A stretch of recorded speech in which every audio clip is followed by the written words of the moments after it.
Hello, comment ça va? Ça fait très longtemps qu'on s'est pas vu, vous et moi. Oui, ça fait très longtemps. Je vous ai vraiment laissé le 31 mars en vous disant ça fait 1 an que je suis sur YouTube, c'est trop génial, c'est trop bien, je vais continuer. Je suis là, voilà, je suis de retour, me revoilà. Vraiment, je suis partie en vous disant j'arrive et je suis pas arrivée. Donc voilà, j'arrive et je vous raconte du coup ce qui s'est passé, histoire que vous soyez au point. Et ça change pas grand chose, hein, c'est vraiment juste ma life. Donc même si ça paraissait pas évident pendant 6 mois, I'm back. Mais du coup, je vous dois quand même un petit résumé de ce qui s'est passé en 6 mois. Donc on rembobine. Et donc depuis que je vous ai quitté, qu'est-ce qui s'est passé? Déjà, j'ai passé mes examens. Qui est une période très intense, très stressante. Alors oui, petit aparté, j'ai décidé de vous illustrer tout ça avec des dessins animés. De base, je suis plutôt... Enfin, je me débrouille plutôt bien en dessin. Là, on dirait pas de ouf, mais déjà, apprécier de pas voir ma tête en continu pendant 10 minutes. Donc, je vous disais, les examens, c'est une période très intense, très stressante. J'ai vraiment le nez dedans, enfin, je fais que ça de mes journées. Oui, puisque l'enjeu est énorme, puisque l'enjeu c'est mon année. Parce que dans mon école, on a des examens seulement une fois par an à la fin de l'année. Très peu de contrôle continu pendant l'année. Et donc tout se joue un peu maintenant. Et il faut que je retravaille des matières que j'ai vues en septembre. Enfin vraiment c'est... Voilà. Donc ça fait beaucoup de choses d'un coup et qui se jouent en peu de temps. Ça c'est les gouttes de l'art de l'islam parce que c'était très intense. Bon globalement ça s'est plutôt bien passé. Sauf l'art de l'Inde où vraiment je me dis que c'est très tendu parce que j'ai écrit... Enfin j'ai l'impression d'avoir écrit n'importe quoi en fait. Comme vous pouvez l'imaginer, je finis le mois de mai complètement déshydratée. Tout ça, ça se termine mi-juin, donc quand même 1 mois et demi d'examen, mais 1 mois encore avant de révision, d'où le fait qu'on s'est pas vu non plus en avril. Et mi-juin, ça ne s'arrête pas puisqu'il faut déménager. Alors oui, je vous avais pas raconté ça non plus, parce que je vous ai pas tout raconté, je voulais laisser un peu de suspense entre nous. Bon, il se trouve que le suspense a duré très longtemps, du coup, je pensais pas qu'on se retrouverait seulement maintenant. Mais du coup, oui, notre propriétaire a décidé de mettre fin à notre bail, et donc nous avons dû chercher un nouvel appartement. Quand je dis nous, c'est Clémentine et moi. Clémentine, vous savez, vous l'avez déjà vu en vidéo. Si vous ne saviez pas, on n'est pas que copines, on est aussi coloc. Et donc du coup, on s'est regardé droit dans les yeux et on s'est dit on veut continuer à faire une coloc ensemble, let's go chercher. C'était long, c'était stressant, mais on a trouvé. Après quelques semaines de recherche, on trouve notre nouveau chez nous, qui est plus grand, plus lumineux, donc vraiment, enfin mieux qu'avant en fait. Mais donc mi-juin, j'ai vraiment fini mes examens, que 2 jours après, je déménage. Je vous ferai peut-être un gros tour un de ces jours, pourquoi pas. Mais pour l'instant, c'est encore...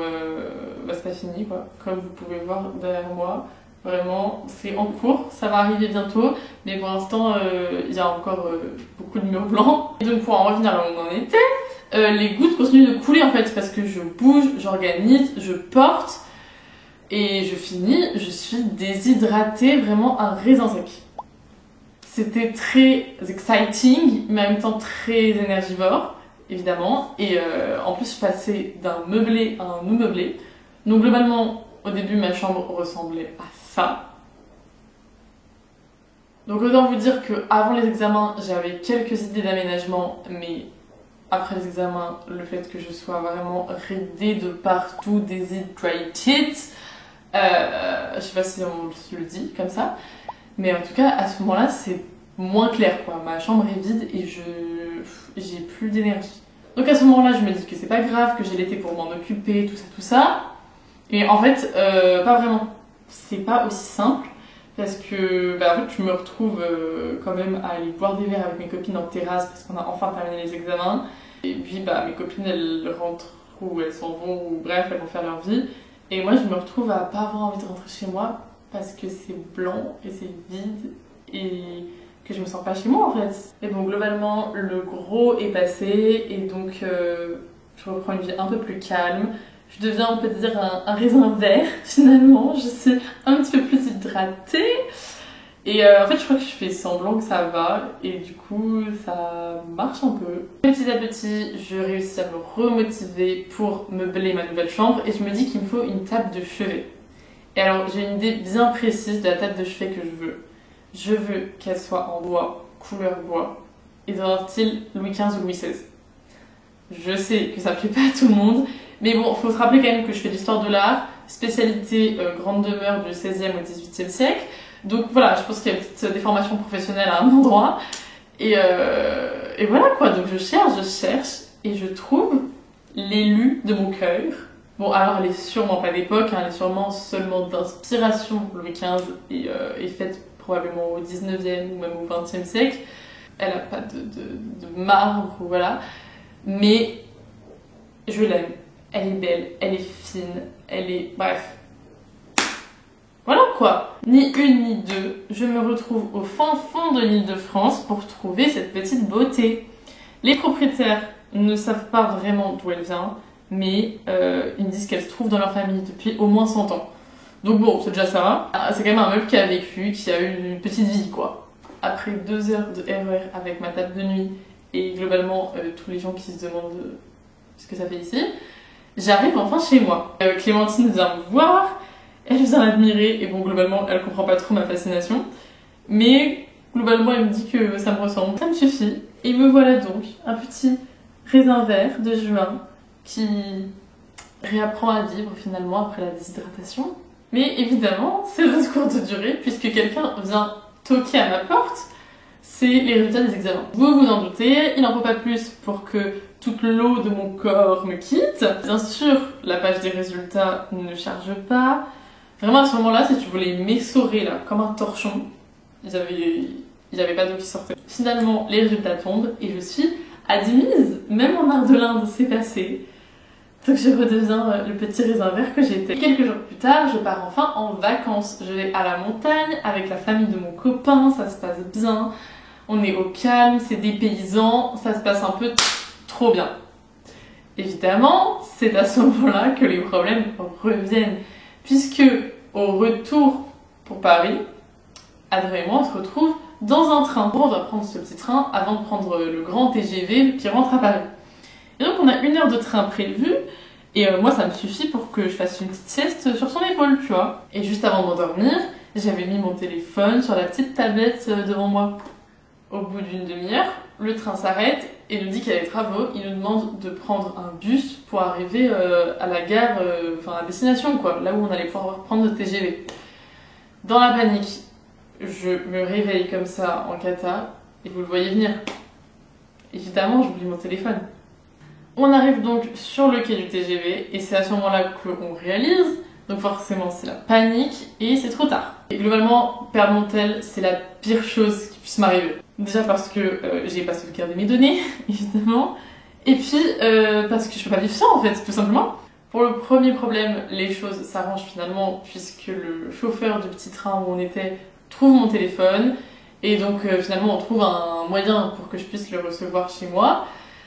Mais pour le deuxième problème, j'ai juste dû attendre que mon téléphone revienne. Et en fait, c'était très long.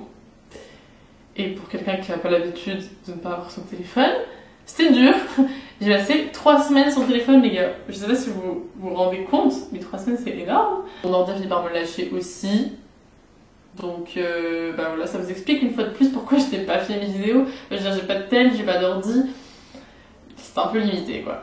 Et on rajoute à ça que juste après ces vacances à la montagne, je vais à Bruxelles. Et moi du coup je me retrouve vraiment dans un autre pays, une nouvelle ville, enfin voilà, complètement seule. Je n'ai pas de moyen de communiquer ou de juste d'avoir internet avec moi en fait. Bon, j'exagère un peu quand je dis que je suis seule parce qu'il y avait Adrien avec moi, vu qu'on avait chacun un stage à Bruxelles cet été. Mais ça n'empêche que dans la journée j'étais toute seule. Du coup je me sentais vraiment coupée du monde quoi. Au bout de 3 semaines, je retrouve mon téléphone. Et franchement, je mets 8 sur 10 à l'expérience. Bon, j'ai un petit -2 parce que c'est pas pratique quand même. Mais en fait, c'était moins pire que prévu. Je me suis pas ennuyée. Pour vous dire, j'ai sorti un livre au bout de 10 jours. Dans 10 jours, j'ai commencé par regarder partout autour de moi et dans moi aussi. Avant de me dire, tiens, je vais sortir un livre.